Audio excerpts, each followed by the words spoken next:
Meus irmãos, a graça e a paz do Senhor Jesus seja sobre vós. Vamos abrir as nossas Bíblias, a Epístola de São Paulo aos Efésios, o capítulo 4, para fazermos a leitura do verso 12 até o verso 14. A Epístola de São Paulo escreveu aos Efésios, capítulo 4, faremos a leitura do verso 12 até o verso 14. A nossa meditação esta noite, de domingo, diz assim a palavra do Senhor: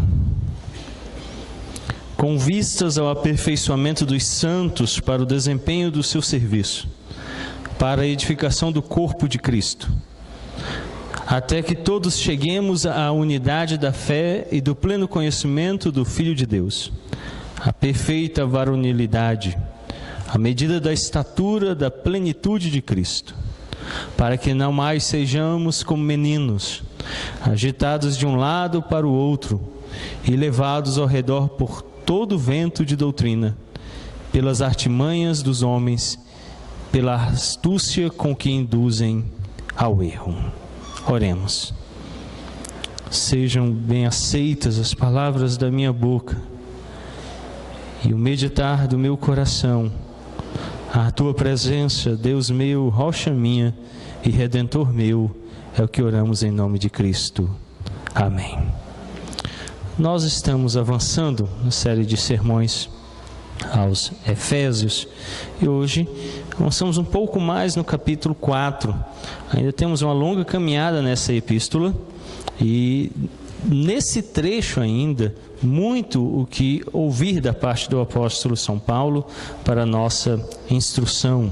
E hoje o nosso tema é a edificação da igreja, Efésios 4, de 12 a 14. Sempre existiu e sempre haverá o que a Bíblia chama de falsos mestres ou falsos ensinos. Para preservar a igreja, que Deus então concedeu os ofícios e os dons, edificando o fundamento e preparando a igreja para se fortalecer. Vimos outrora, já nesse mesmo trecho do capítulo 4, que ofícios extraordinários foram usados para a edificação inicial da igreja, bem como dons extraordinários, os quais foram a fundamentação da igreja nascente. E agora, os ofícios ordinários e os dons ordinários que dão continuidade na igreja que foi estabelecida. Através desses ofícios e dons ordinários é que Deus edifica e fortalece a sua igreja contra os falsos mestres e falsos ensinos. Paulo sabe que a igreja sofrerá ataques de todos os lados. Mesmo a igreja de Éfeso já tinha sido exortada pelo apóstolo que no meio dela surgiam lobos vorazes tentando devorar as ovelhas do aprisco. Deus então, em sua sabedoria, muniu a igreja com capacidade de crescer em maturidade, se fortalecendo contra esses inimigos. Deus, na sua infinita e multiforme sabedoria, determinou que a igreja se fortalecesse, crescendo em si mesma, para resistir aos falsos ensinos e falsos mestres. Então a própria igreja, munida pelo Senhor e Deus, cresce, provendo a si mesmo defesa contra os falsos ensinos e falsos mestres. Então, em primeiro lugar, essa noite eu quero considerar com vocês o propósito dos dons. Paulo já nos falou dos dons que foram concedidos em Cristo, dos ofícios que foram dados por Cristo à igreja, e agora, qual é o resultado disso? Qual é o propósito dos dons? Acompanhe comigo o verso 12. Com vistas ao aperfeiçoamento dos santos para o desempenho do seu serviço, para a edificação do corpo de Cristo. Aperfeiçoamento. Primeira coisa, os dons servem para aperfeiçoar. 1 Tessalonicenses 3,10, Hebreus 13, 21 e 1 Pedro 5,10 falam disso. Leiamos Hebreus, do capítulo 13, o verso 21. A Epístola aos Hebreus, capítulo 13, verso 21.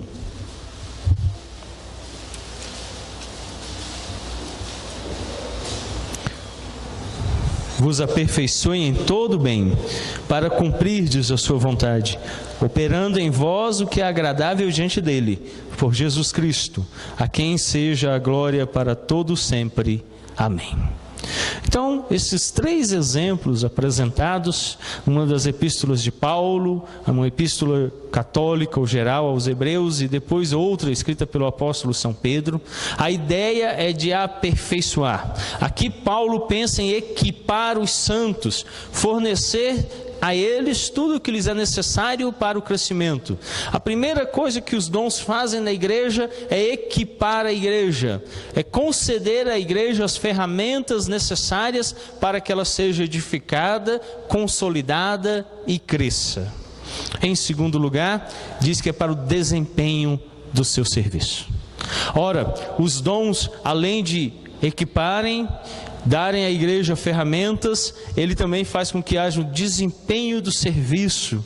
O termo aqui denota a diaconia, termo grego que é traduzido como serviço. O servir. Esse serviço é realizado pelo corpo para o seu crescimento. Então os dons, além de fornecerem ao corpo o aperfeiçoamento, fornecem ao corpo essa capacidade de desempenhar o serviço, de servir ao outro. O dom faz com que você seja capacitado a servir alguém. Eu não nasci pastor. Os presbíteros não nasceram presbíteros, nem os diáconos, nem líderes de qualquer sociedade ou departamento. Mas é o Espírito Santo que os capacita para desempenharem as suas funções. Ninguém imaginaria que um rapaz bem do interior, sem instrução, muito difícil o ensino que eu obtive, eu fui ter caderno adulto, pudesse vir a ser um pastor. Mas é o Espírito que capacita, é o Espírito que dá a capacidade de servir a igreja. Nós somos formados pelo Espírito. É Ele que nos forma ao desempenho da função de liderança. Também o propósito é a edificação do corpo. Aqui Paulo usa 2 imagens. A primeira imagem é de uma estrutura física que cresce, que vai sendo edificada, um prédio. A segunda imagem é de um corpo humano, que cresce e desenvolve em si mesmo. Ambas as imagens se unem. Paulo então usa um termo que denota a construção de um edifício, mas também usa o termo corpo. Paulo diz então que é algo que nós produzimos, o corpo cresce por si mesmo, mas o edifício precisa ser construído. Então Paulo une as 2 verdades. A igreja cresce por si, mas ela também precisa da nossa participação. Se não houver quem edifique um prédio, ele não cresce sozinho. O corpo sim, mas Paulo então agora apresenta essas 2 verdades em uma única realidade. A igreja pode crescer sozinha?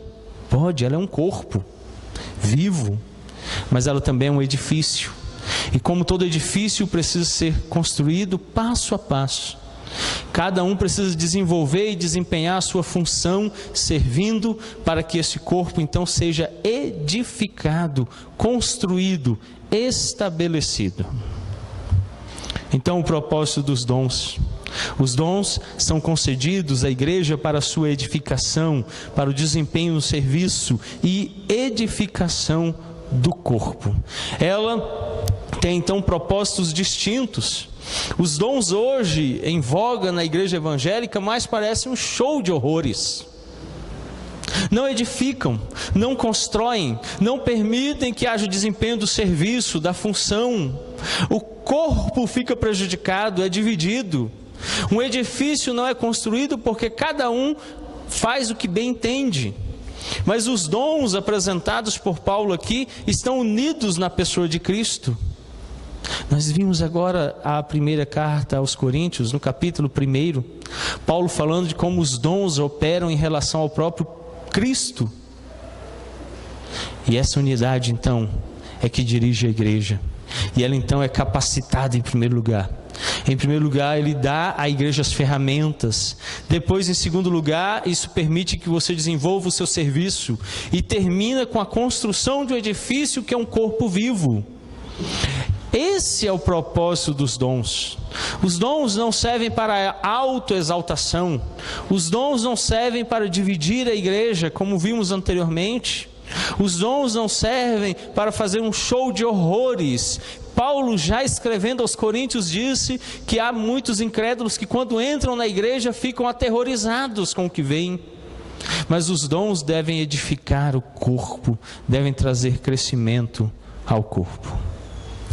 Os ofícios de apóstolo, profeta e evangelista fundaram a igreja, que agora cresce aperfeiçoada, crescendo em desempenho e edificada pelos pastores mestres, que auxiliados pelos membros, crescem como um corpo. Veja como as coisas funcionaram.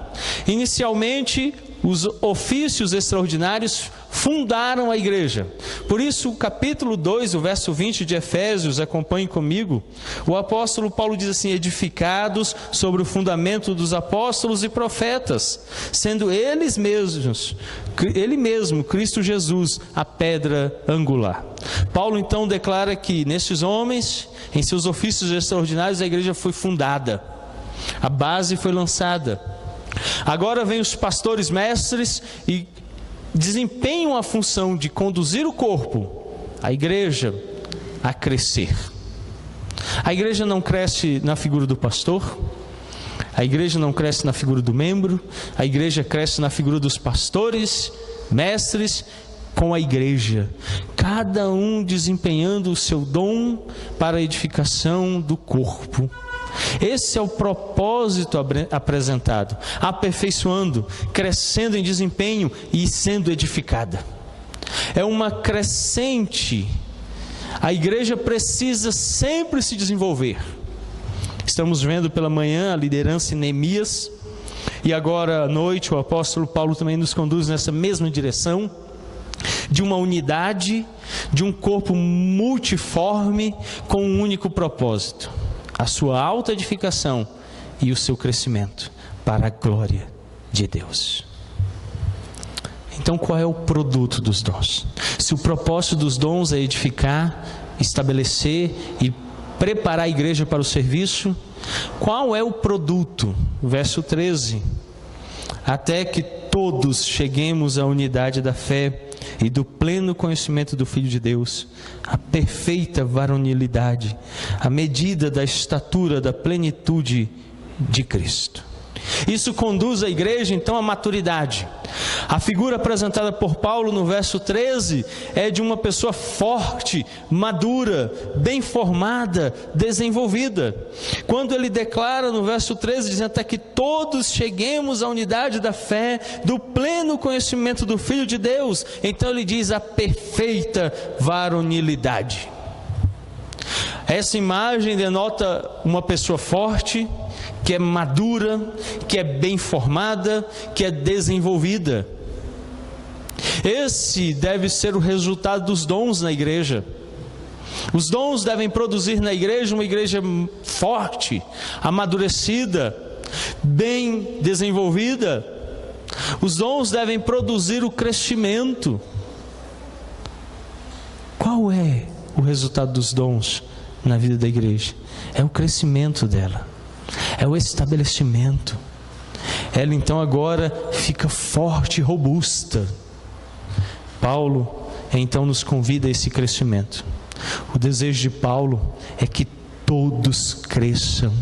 Não há espaço na igreja para supercrentes. Diferente do pentecostalismo, do neopentecostalismo, não há a figura do superapóstolo, do superpastor. Não há a imagem de alguém que seja mais do que o outro. Meus irmãos, não há nenhuma distinção na minha oração para com a de vocês. Não me procurem para fazer oração especial por você, porque eu não tenho oração especial. A mesma oração que eu faço no nome de Cristo, ao Deus Pai, com o auxílio do Espírito Santo, é a mesma que o nosso irmão Tiago Cedro faz, em nome de Cristo, ao Pai, com o auxílio do Espírito Santo. Eu não sou ninguém especial, os presbíteros não são, os diáconos não são. Por isso, na igreja presbiteriana não há uma hierarquia eclesiástica. O único cabeça e senhor da igreja é Jesus Cristo. E no desempenho então dos ofícios e dos dons, aí sim há uma distinção na execução do ofício ou dos dons, mas não na pessoa. Então, quando o pastor prega, a igreja se submete ao ofício, não à pessoa. É por isso que quando o Tiago conduz a música, nós nos submetemos cantando à direção dele. Por isso, quando a presidente da SAF desempenha qualquer função na igreja, nós nos submetemos ao ofício que ela está desempenhando como presidente daquela sociedade. Não é a pessoa dela. Quem dá à igreja líderes e oficiais é o Senhor Jesus Cristo. Então é a pessoa dele que estamos nos submetendo. Então o pastor não é um supercrente, os presbíteros não são supercrentes, somos crentes comuns. O chamado, portanto, então, do apóstolo Paulo é para que todos cresçam. Olha o verso 13 novamente: até que todos cheguemos à unidade da fé e do pleno conhecimento. Paulo quer que todos cresçam.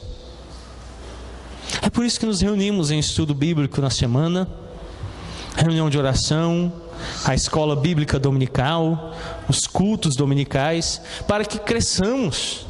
Eu cresço, os oficiais crescem, a igreja cresce. Qualquer um que desempenha qualquer dom nos edifica, e vamos nos edificando uns aos outros para que todos cresçamos. Essa ideia de uma super espiritualidade caracterizada pelo desnível entre os pares não condiz com as Escrituras. De uma categoria de super crentes, super espiritualizados, que tem um superpoder distinto do outro. Cada um tem um dom distinto, um ofício distinto, mas somos irmãos em Cristo, sobre um único cabeça e chefe da igreja, para a edificação comum uns dos outros. Não há uma reunião secreta, não há um estudo secreto, não somos como as seitas gnósticas que tinham ensinos secretos, inatingíveis, mas a igreja tem um ensino comum a todos para que todos cresçam e cheguem à plenitude do conhecimento de Cristo. Por isso o desempenho de qualquer função, toda instrução, todo ensino na igreja deve ser comum a todos e deve ser dado a todos. É por isso que mesmo quando a SAF se reúne para tratar sobre a feminilidade bíblica, eu tenho grande interesse para que eu mesmo seja edificado e edifique minha filha, edifique a minha esposa, a minha mãe, minhas irmãs e toda e qualquer mulher que se aproxime de mim, seja instruída em Cristo a partir da minha vida. Mesmo que o ensino seja específico às mulheres. Como quando acontece na União Presbiteriana de Homens, sendo o ensino da masculinidade bíblica um ensino direto aos homens, serve ainda assim para as mulheres, para as jovens, a fim de que elas possam orientar os seus namorados, esposos e todo homem que se achegue a elas. Paulo deseja um crescimento de todos. O produto dos dons deve ser um crescimento uniforme da igreja. Por isso os dons não podem servir a um propósito particular. Por isso, os ofícios não podem servir a um propósito particular. Os dons devem sempre olhar para o bem comum da igreja, geral de todos, para que o que Paulo disse se torne verdade, até que todos cheguemos à unidade da fé e do pleno conhecimento do Filho de Deus. E ele diz então que a medida que estamos buscando é a estatura da plenitude de Cristo. Todos devemos ser como Cristo. Não há espaço para dons individualizados ou um crescimento separado na igreja. Antes, os ofícios, os dons levam à unidade da fé. Não há uma separação, não há divisão, não há uma supercategoria de crentes. Os ofícios e os dons levam à unidade da fé, diz Paulo. Ele faz com que haja uma unidade de fé, uma fé comum a todos. E o que nós temos visto hoje na manifestação dos dons dentro da igreja cristã são divisões, rachas, pessoas que se dizem superiores espiritualmente uns aos outros. E a igreja então vai se dividindo cada vez mais e se enfraquecendo, em vez de ser construída e edificada. Assim, no verso 13, Paulo apresenta o ideal como uma referência à construção do corpo de Cristo. Qual é esse ideal? A unidade da fé e do pleno conhecimento do Filho de Deus. Toda vez que um dom se manifesta, o resultado dele deve ser unidade da fé, todo mundo tem que ter a mesma fé, e o pleno conhecimento do Filho de Deus. Eu preciso conhecer mais Cristo. Esse é o resultado. O dom deve conduzir a uma única fé e ao conhecimento de Cristo. Ele não deve servir para dividir. Ele não deve servir para o bem único de uma pessoa, para a edificação de um só, para o bem-estar de um. Mas o dom deve prezar o crescimento geral. O dom deve conduzir a edificação geral, a fim de que toda a igreja possa crescer em uma só verdade. No verso 3, vimos a unidade espiritual da igreja. Acompanhe comigo, capítulo 4, verso 3. Esforçando-vos diligentemente por preservar a unidade do Espírito no vínculo da paz. Paulo, então, diz que existe uma só fé, a qual se faz referência lá no verso 5. Acompanhe comigo. Há um só Senhor, uma só fé, um só batismo. Paulo, nos versos 3 e 5, começa tratando daquilo que lá no verso 13 ele vai desenvolver. Uma unidade de fé na pessoa de Jesus Cristo. Levando então ao verso 19 do capítulo 3. E conhecer o amor de Cristo, que excede todo entendimento, para que sejais tomados de toda a plenitude de Deus. Chegar à plenitude de Cristo, à plenitude de Deus. Sermos plenos de conhecimento acerca do nosso Salvador.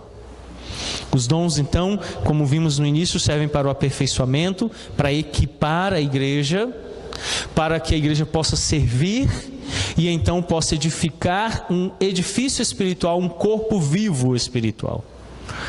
Depois ela tem um produto. Quando a igreja experimenta os dons da forma correta, ela equipa os crentes para que eles sirvam, e servindo então eles edifiquem um corpo espiritual. O resultado é uma fé e um pleno conhecimento de Cristo Jesus. A minha pergunta é: na manifestação atual dos dons, dos ofícios, alguns dos quais nem existem mais, e aqueles que existem, incluindo o pastorado, a igreja tem sido edificada? Tem sido construída? Nós precisamos rever a nossa posição sobre os dons espirituais. Não só no que diz respeito a como pensamos neles no geral, mas como pensamos neles no particular. A igreja está repleta de sanguessugas, que se assentam domingo após domingo nos bancos, e vivem à custa das bênçãos, das migalhas que caem da mesa do Senhor. A igreja é um edifício, é um corpo vivo. Você precisa dos dons para ser equipado, para servir, edificando um corpo vivo. Como eu disse de manhã, não há espaço para aqueles que não querem servir, que não querem edificar a igreja de Cristo, que não querem desempenhar uma função. A igreja é um organismo vivo e você precisa participar. Então, o produto esperado é que a igreja cresça em uma fé, em um só Senhor. Assim podemos perceber que o apóstolo declara que os ofícios e os dons devem produzir uma igreja una e que cresce em si mesma. O crescimento da igreja só acontece quando temos uma fé e chegamos ao pleno conhecimento de Cristo, desempenhando as nossas funções no corpo, e ele então desenvolve-se crescendo plenamente. Os dons também devem produzir o conhecimento de Cristo como Filho de Deus e nos levar a ser iguais a Cristo. Esse é o ideal. O dom, ele deve produzir duas coisas em você. Em primeiro lugar, você deve conhecer Jesus. Toda vez que um dom espiritual ele é usado na igreja, ele é desempenhado no corpo, utilizado para o crescimento, a edificação, o resultado final sempre deve ser um pouco mais de conhecimento acerca de quem é Cristo Jesus. Então, se alguém chega para você e efetua na sua vida, desempenha na sua vida um exercício espiritual, não importa o que ele esteja fazendo, isso começa no ofício do pastor mestre. Toda vez que o pastor prega, você deve conhecer mais a pessoa de Cristo, a obra redentora de Cristo.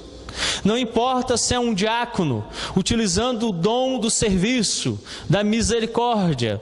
Toda vez que ele desempenha isso na sua direção, você deve conhecer mais a Cristo.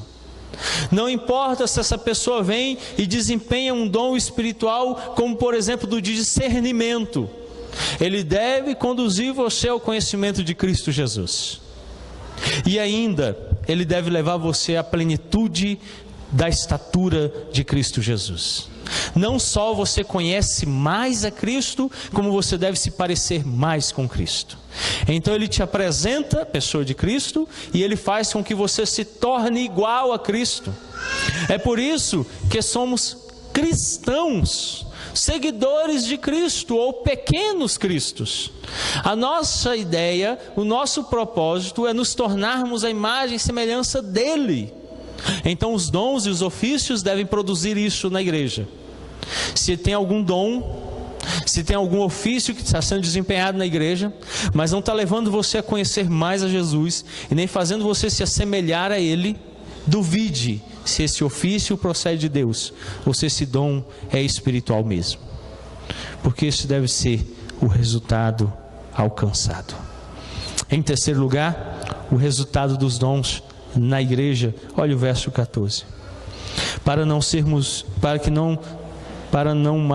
que não mais sejamos como meninos ou crianças, agitados de um lado para outro e levados ao redor por todo o vento de doutrinas, pela artimanha dos homens, pela astúcia com que induzem ao erro.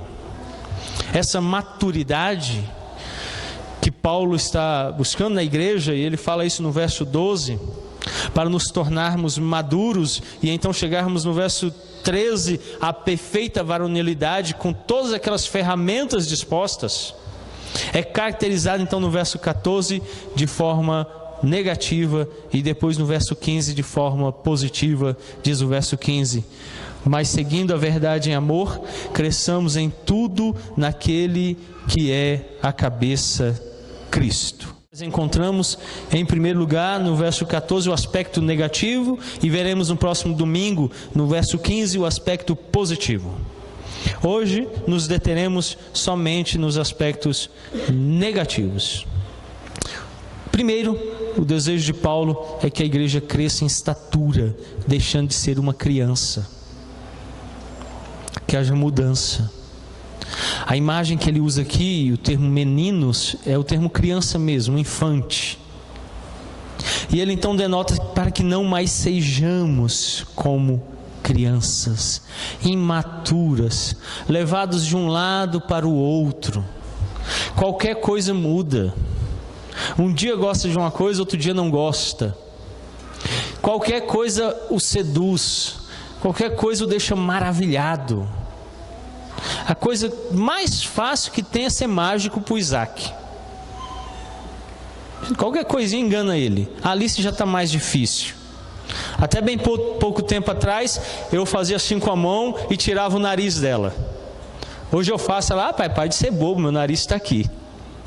Mas o Isaac ainda dá. E às vezes eu faço coisas bobas e ele fica maravilhado. Como é que você fez isso? E às vezes na igreja nós somos assim. Estamos nos maravilhando com coisas bobas, tolas. E Paulo diz assim, para que não sejamos mais assim, mas cresçamos, maturidade. Eu já não posso hoje mais ficar chorando pelos cantos da minha casa. Casado há 15 anos, pai de 2 filhos, pastor de uma igreja, já não dá mais para ficar me lamentando, lamuriando pelos cantos. Eu preciso me erguer como um homem, como um esposo, como um pai, como um líder eclesiástico e ir em frente. Mas outrora eu chorava, gritava pela minha mãe, era uma criança, muitas vezes precisava de colo. Hoje eu já não posso ser assim. E essa imagem que Paulo invoca, e ele diz para que a igreja não seja mais uma criança, mas alcance a maturidade, saiba lidar com as situações da vida, e que se porte como aquele que alcançou a plenitude da estatura do conhecimento em Cristo, a unidade da fé. O termo que ele utiliza como artimanha ou artifício, que aparece aí no verso 14, acompanhe comigo, para que não mais sejamos como meninos, agitados de um lado para o outro, levados ao redor por todo o vento de doutrina, pela artimanha, o artifício dos homens, pela astúcia com que induzem ao erro. Paulo está usando um termo que no grego denota o uso de qualquer meio para forjar engano. Na verdade, a palavra que aparece aqui é a palavra dado. O dado mesmo, aquele dado de jogo, que tem vários números nas suas faces. Mas era um dado que tinha sido manipulado para dar um resultado falso. Então, Paulo aqui está se referindo àqueles que usavam artimanhas, artifícios para enganar, ludibriar, falsamente conduzir alguém a um resultado. É essa a ideia que Paulo está apresentando. Então ele diz assim, não sejam infantes, que são enganados de qualquer maneira, que ainda pensam que o nariz pode ser retirado. Isso é um truque muito simples, é tolice, é um dedo que é apertado entre outros, mas que outrora nos causou pavor. Ai, o meu nariz foi arrancado. Então Paulo diz, cuidado com esses homens, o que eles estão fazendo são truques para forjar o engano. Esses indivíduos astutos, diz Paulo, estavam sempre direcionando para métodos de fraude, sempre colocando uma dúvida aqui e outra ali, conduzindo a falsas realidades, falsas verdades, dirigindo você a uma falsa ideia do que seja a verdade de Deus. Eles buscam agitar a igreja. É por isso que ele diz, levados de um lado para o outro por todo vento. Literalmente Paulo dizendo que eles queriam agitar a igreja,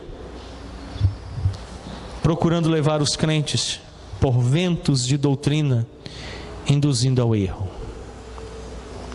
O vento, ao contrário do que pessoa presidente, não pode ser contido.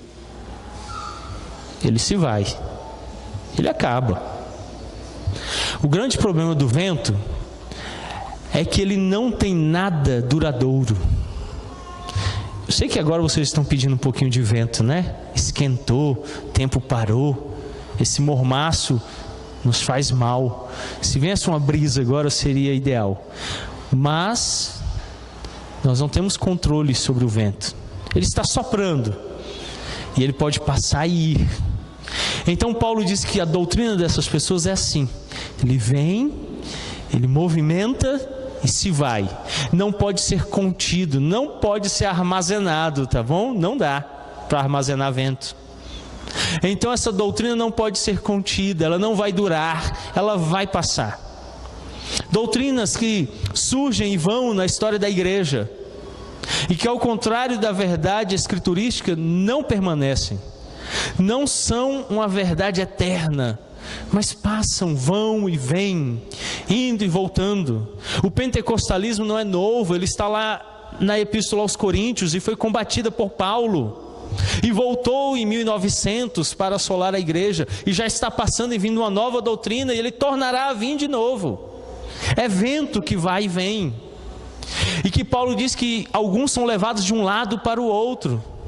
É tão triste quando alguém começa crendo uma coisa e termina crendo outra, que um dia acredita em algo e depois não acredita mais.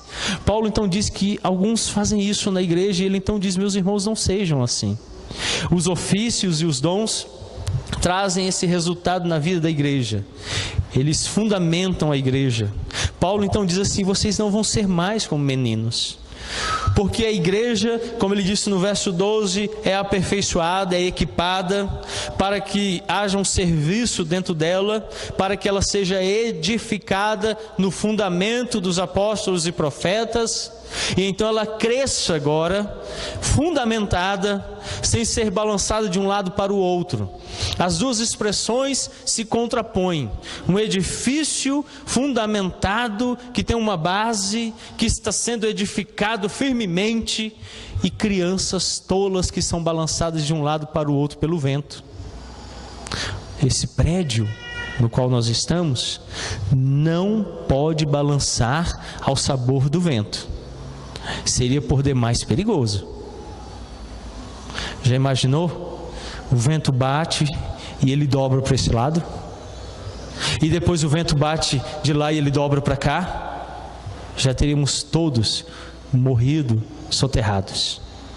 Ele deve permanecer firme em meio aos ventos. Então é esse o resultado que Paulo busca para a igreja. Fiquem firmes, não balancem, não se deixem levar.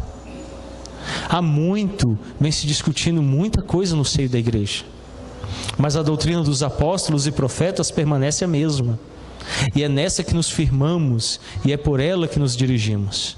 Se a igreja tiver oficiais e dons corretos sendo executados dentro dela, ela chegará à unidade da fé, do conhecimento de Cristo, à sua estatura, e então ela será madura, ela estará firme, e ela não será levada por falsos mestres, falsos ensinos, mas permanecerá. Esse é o propósito do apóstolo para as nossas vidas. Vamos orar. Curva a sua fronte, feche os seus olhos, vamos falar com Deus. Bondoso Pai de graça e misericórdia, nós estamos gratos por essa verdade edificante, de que não somos infantes, seduzidos por homens que querem conduzir ao erro e ao engano, ludibriando, astutos tentam enganar a igreja, nem levados de um lado para o outro por ventos de falsas doutrinas, mas antes buscamos nos ofícios estabelecidos por Cristo e nos dons dados à igreja, sermos equipados para o serviço, para que seja edificada a igreja, o corpo vivo, e assim possamos obter o pleno conhecimento de Cristo, chegando à estatura dele, na unidade da fé. Conceda à igreja, conceda aos crentes que cresça e que se edifiquem na presença do nosso Senhor Jesus Cristo. É o que nós rogamos em o nome santo de Cristo Jesus. Amém.